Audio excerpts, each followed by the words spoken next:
Inverter के साथ lithium battery के BMS को कैसे कम्युनिकेट करते हैं आज की इस मालूमाती वीडियो में। बिस्मिल्लाहिर्रहमानिर्रहीम, मेरा नाम है मुदस्सर रहमान। चलें आज कुछ नया सीखते हैं।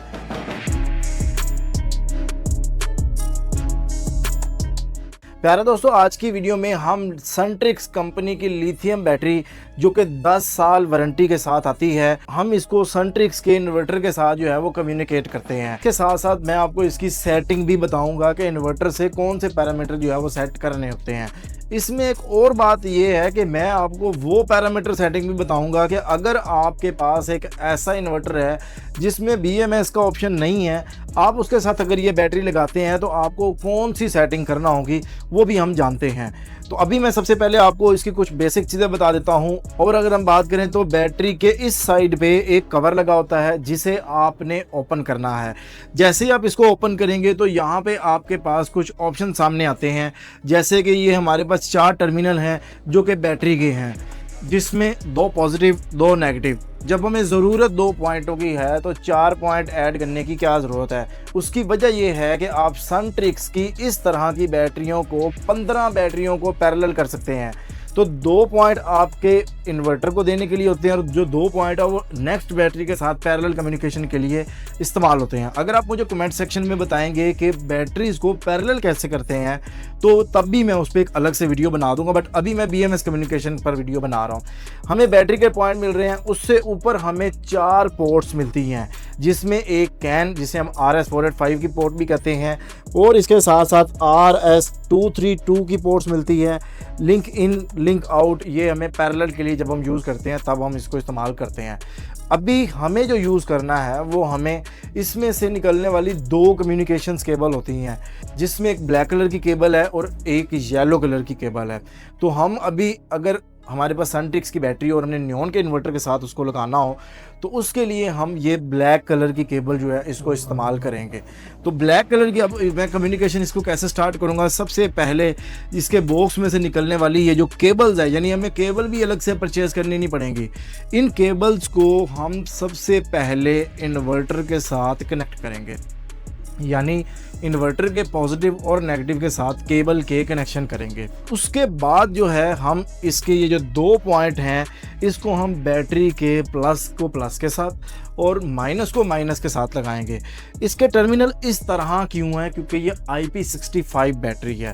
डेफिनेटली जब कंपनी 10 ईयर वारंटी की बात करेगी जिसमें कंपनी की टर्म्स एंड कंडीशन शामिल हैं, बट उसमें वो उन तमाम स्टैंडर्ड्स को फॉलो करेगी जिसमें वो IP65 के जो फीचर्स हैं उसको मीट करती हो, यानी उतनी लाइफ प्रोवाइड करती हो, उसमें फॉल्ट रेशो कम से कम आए। तो इसी वजह से इसके जो हमें बैटरी के टर्मिनल मिलते हैं वो भी उस तरीके से हैं जो एयर टाइट हैं, यानी उसमें किसी किस्म का नमी और ये चीज़ें नहीं जाती। तो यहाँ पे हम पॉजिटिव और नेगेटिव पर बैटरी के टर्मिनल को कनेक्ट करते हैं।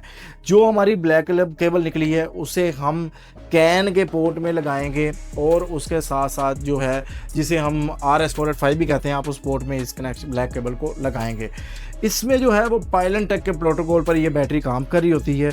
इसी तरीके से अगर मेरे पास नियॉन इन्वर्टर है तो मैं ये वाली जो ब्लैक केबल है इसको मैं इन्वर्टर के RS485 जो है इस पोर्ट में इंस्टॉल करूँगा, जो कि आप यहाँ से देख सकते हैं। अब यहाँ पे हमारे जो BMS के जो कनेक्शन हैं वो तो ओके हो गए। अब हमें क्या करना है, इसमें सबसे पहले जो है मुझे इधर ये ब्रेकर को ऑन करना है और फिर ये पावर का जो इसमें स्विच है इसको मुझे ऑन करना है। जैसे ही आप पावर का स्विच ऑन करेंगे तो बैटरी की जो पावर है वो इन्वर्टर के अंदर चली जाएगी, लेकिन यहाँ पर BMS कम्युनिकेशन कंप्लीट नहीं हुई। अब आपको क्या करना है, अब करना ये है कि आपने इन्वर्टर की पैरामीटर सेटिंग करनी है। अब हमें इसकी पैरामीटर सेटिंग करनी है। मैं चाहूँगा फ़हीम साहब आप ज़रा आएँ और इधर डिस्प्ले पर इसको दिखाएं। तो आप ये देख सकते हैं कि यहाँ पे ये बहुत प्यारा डिस्प्ले हमें देखने को मिल रहा है। यहाँ पे किसी किस्म का ये एक पॉइंट नहीं मिल रहा। जब हमारी BMS कम्युनिकेशन हो जाएगी इस बैटरी की इस इन्वर्टर के साथ तो यहाँ पे कुछ लिखा आएगा। क्या लिखा आएगा उसे हम अभी आकर देखते हैं। सेटिंग के लिए आपको ये इस इंटर वाले बटन को प्रेस करना है। अगर बज़र ऑन है तो बज़र बजेगी। सेटिंग नंबर 5 में आपने जाना है, यानी बैटरी टाइप। अगर आपके पास इन्वर्टर को डिफरेंट है तो आप उसमें अपनी ज़रूरत के मुताबिक उसको एडजस्ट कर सकते हैं। अभी हम नियॉन इन्वर्टर की बात कर रहे हैं तो यहाँ पे आपके सामने AGM आया। अब मैं डाटा एंटर करूँगा। इसमें जो है मैंने LI2 ये Li2 आया, इस पे मैं इंटर करूँगा और वापस आ जाऊँगा और देखता हूँ कि यहाँ पे कुछ लिखा हुआ आता है। अब ये देखें आपके सामने Li लिखा हुआ आ गया है, तो इसका मतलब है कि लिथियम आयन बैटरी इस इन्वर्टर के साथ कनेक्ट हो गई है। तो यहाँ पे जो है हमारी जो लिथियम बैटरी की कम्युनिकेशन थी वो भी मुकम्मल होगी और इसके पैरामीटर की जो सेटिंग है वो भी यहाँ पर हमारी मुकम्मल होगी। अब मैं आपको वो सेटिंग बताता हूँ कि अगर आपने ये बैटरी एक ऐसे इन्वर्टर के साथ लगा दी जिसमें BMS मौजूद नहीं था, अब आपको क्या सेटिंग रखनी है आए वो मैं आपको बताता हूँ। उसके लिए अगेन आपको जो है वही प्रोग्राम का बटन दबाना पड़ेगा। प्रोग्राम का बटन आप डाटा एंटर करेंगे और फिर आपने 5 नंबर की सेटिंग में जाना है।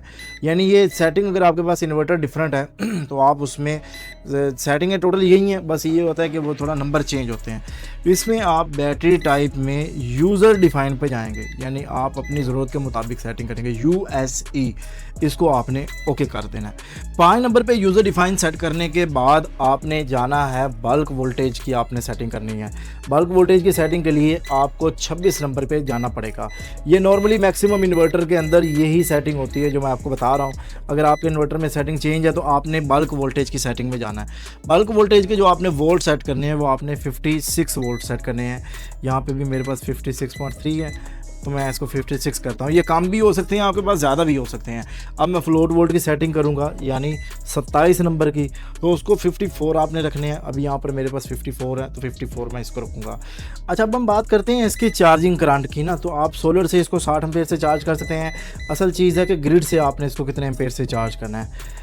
तो यहाँ पे 11 नंबर की सेटिंग पे आप इसको 30 एम्पेयर से, 25 एम्पेयर से, 20 एम्पेयर से आप अपनी ज़रूरत के मुताबिक सेट कर सकते हैं।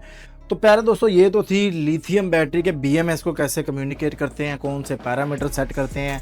मैंने कोशिश की कि आपको एक मालूमाती वीडियो जो है आप लोगों तक फ्राहम की जाए। आप नेक्स्ट कौन सी वीडियो देखना चाहते हैं कमेंट सेक्शन में मुझे लाजमी बताइएगा। प्यारे दोस्तों, अगर आप ये इन्वर्टर और बैटरी लेना चाहते हैं तो आप सेंट्रिक्स के ऑफिशियल पेजेस और वेबसाइट विजिट करके ये बैटरी परचेज कर सकते हैं, या अपने करीब तरीन किसी भी सेंट्रिक्स कंपनी के डीलर से बासानी ये बैटरी परचेज कर सकते हैं और इन्वर्टर परचेज कर सकते हैं। अगर आप ये हमसे परचेज करना चाहते हैं तो स्क्रीन पर दिए गए नंबर पर रब्ता करके आप ये प्रोडक्ट्स हमसे भी परचेज कर सकते हैं। हमारा मकसद आपको प्रोडक्ट की मालूमात फराहम करना होता है, बाकी प्रोडक्ट को आपने अपनी ज़रूरत और आपने इंतखाब तो खुद ही करना होता है। बहुत शुक्रिया आप सब दोस्तों का। अल्लाह ताला आप सब लोगों को खुश रखे, ढेर सारी तरक्की अता फरमाए। मिलता है नेक्स्ट वीडियो के साथ। अल्लाह हाफ़िज़। पाकिस्तान जिंदाबाद।